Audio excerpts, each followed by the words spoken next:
अस्सलाम वालेकुम नाज़रीन, आपको अपने चैनल में खुश आमदीद कहते हैं। मैशर ड्रामे की आने वाली किस्त की बात करेंगे। इसमें कि अब्दुर्रहमान अब वहाँ जाकर बैरून मुल्क जाकर सेट होना शुरू हो गया है और जिस दोस्त के पास जाता है वहाँ उसकी कज़न का घर है जहाँ वो रहता है। और पहले तो इन दोनों का तारुफ बहुत अजीब तरह से हुआ कि ये अब्दुर्रहमान उसको चोर समझा और उसने उसको पकड़कर उसको बांध दिया कुर्सी पे। और जब उसका दोस्त आया तो पता चला कि ये तो इस घर की मालकिन है और इसकी कज़न है। और वो बड़ी माज़त करता है और फिर आहिस्ता आहिस्ता जब वो रहता है तो इसके अच्छे बिहेवियर से वो बड़ी इंस्पायर होती है। और वैसे भी बाहर के मुल्कों में जो में लोग परवान चढ़ते हैं वो जब पाकिस्तान की वैल्यूज़ और यहाँ की चीज़ों को देखते हैं तो वो बड़ी मुतासिर होते हैं इन चीज़ों से। और इसके साथ भी ऐसा ही हुआ। और अब जब अब्दुर्रहमान ने उसे ये बात बताई कि नहीं, अब मैं यहाँ नहीं रहूँगा, तुमने मुझे पहले बता देना चाहिए था कि तुम्हारी कज़न का घर है, अब मैं यहाँ ना रुकता और मैं एक हफ़्ते के बाद मैं नया घर मुझे नया रूम मिल जाएगा, मैं वहाँ चला जाऊँगा। और जब वह जाने लगता है तो वो फिर उसको रोक लेती है और उसको कहती है कि तुम मुझसे नाराज़ होके जा रहे हो तो मुझे अच्छा नहीं लग रहा, और अगर नाराज़ नहीं हो तो फिर तुम्हें जाने की ज़रूरत नहीं है, अब तुम यहीं रहो क्योंकि ये तुम्हारा ये परदेस है तुम्हारे लिए। तुम्हें अगर यहाँ पे कोई भी मुश्किल पेश आ सकती है तो तुम्हें अच्छा नहीं लगेगा अगर तुम मुश्किल में होगे, और तुम यहाँ हमारे साथ ही रहो तो ये ज़्यादा अच्छा है।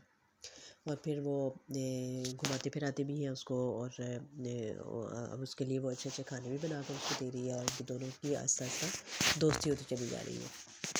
और उधर आइमा जो है वो यकीनी तौर पर अब्दुर्रहमान के जाने के बाद उदास है, अपसेट रहती है, परेशान है, खामोश रहती है। तो माँ बाप जो है वो जैन को कहते हैं कि वो आए और कभी कभी उसका दिल बहलाया करे और उसको बाहर ले जाया करे घुमाने के लिए ताकि वो बोर ना हो।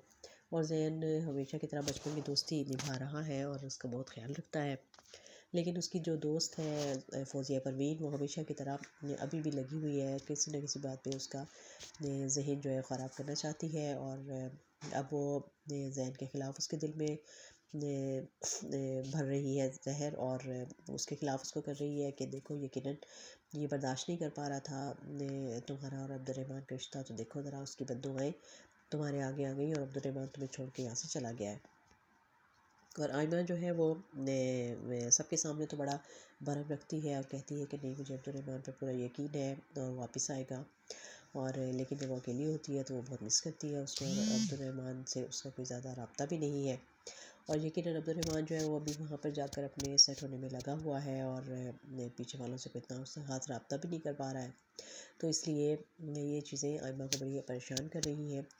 और अगर वहाँ अब्दुर्रहमान की दोस्ती हो गई उस नई पारस जो लड़की वहाँ उनको मिली है, जो कि वहाँ पहले से रहती है और वहाँ पे सेटल है, और वो आहिस्ता आहिस्ता इसको अच्छी जॉब भी दिला सकती है और इसकी स्टडी में भी इसको हेल्प हेल्प मिल जाएगी। और फिर अगर वो कुछ और ऑफ़र कर देगी उसको, उसको साथ अपना ऑफ़र कर देगी, शादी की ऑफ़र कर देगी, तो यकीनन अब्दुर्रहमान के लिए बहुत और मुश्किल हालात हो जाएंगे। और क्या पारस की दोस्ती उसको आयमा को भुला देगी, और क्या वो आयमा के साथ को मिस नहीं करेगा पारस के साथ दोस्ती करने के चक्कर में।